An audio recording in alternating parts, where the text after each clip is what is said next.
Where do we start? Yeah, I want to start by saying that for the first 3 years we were in business, we made it a point not to market Tuscany at all. Not because we don't like it. In fact, it's wonderful, but we felt like it didn't need any help. And now we do it, and now it's part of our rotation. And there's a lot of undiscovered Tuscany as well, right? So, of course, we've got Florence, which of all the major cities in Italy, I think it's up there. Well, Turin is probably my favorite, but Florence is just a wonderful, walkable city where you can see so much in so little time, especially as a solo traveler. It's fun, it's safe.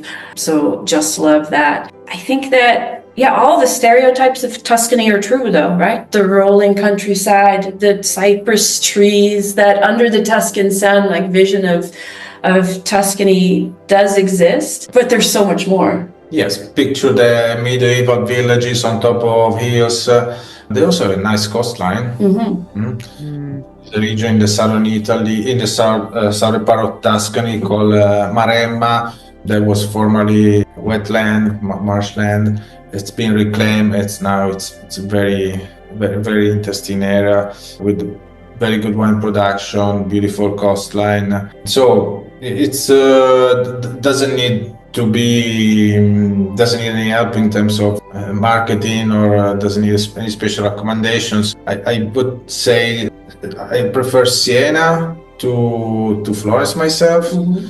Because it's really like traveling back in time when you visit downtown Siena. I agree. I also love Lucca as a base. One time, when I was staying in Lucca and then I had to travel by train home, I stopped in Pisa, rented a bike at the train station, biked to see the Leaning Tower, so I drove past all the traffic.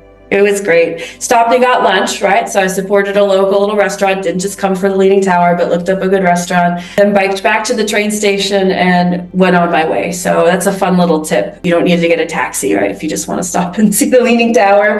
If you happen to be on your way, I wouldn't go out of my way for it. I just happened to be passing through the station, so I hopped off and did that. Yeah, definitely get on that bike and go there because the traffic on the way, especially from the train station, is crazy. But yeah, Lucca, fun, walled city. Siena, though, one of my favorites. Sorano.